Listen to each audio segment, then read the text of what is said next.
Mkutano huu unatarajiwa kufanyika katika kituo cha kimataifa cha mikutano kilichopo Arusha, ACC Arusha, kuanzia tarehe 9 hadi tarehe 11 mwezi Septemba 2026.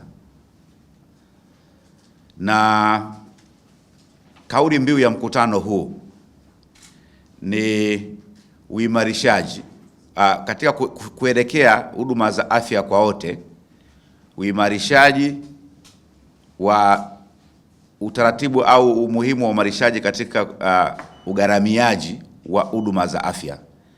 Lakini tutaangaza pia ufanisi kwenye matumizi ya rasilimali, iwe rasilimali fedha, rasilimali watu, lakini pia swala la ubora wa huduma, uimarishaji wa ubora wa huduma katika afya ya msingi.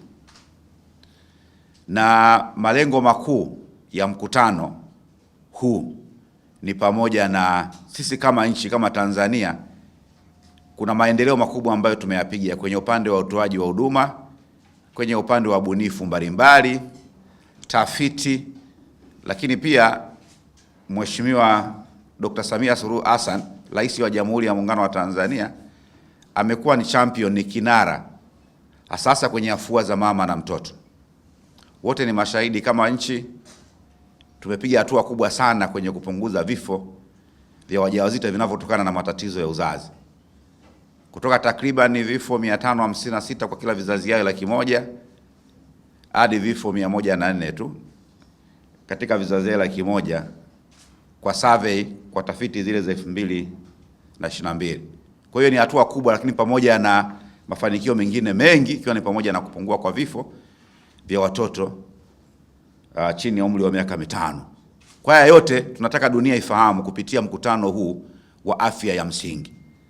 Na kwa nini tunasema afya ya msingi ina mchango mkubwa? Afya ya msingi tunazungumzia huduma ambazo tunazitoa kuanzia ngazi yetu ya jamii.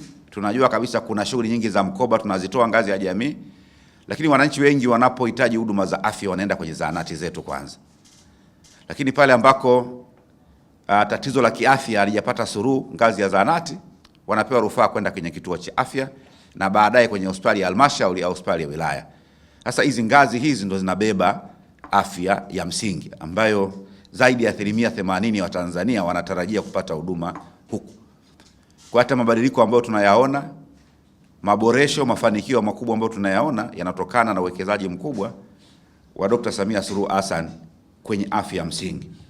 Lakini pia pamoja na usimamizi wa moja kwa moja unaotoka ofisi ya Waziri Mkuu TAMISEMI, Wizara ya Afya inalo jukumu kwa mujibu wa hati idhini ya Mheshimiwa Rais wa Jamhuri ya Muungano wa Tanzania kusimamia sera, kusimamia miongozo na kuratibu upatikanaji wa rasilimali zote katika sekta ya afya kwa ujumla.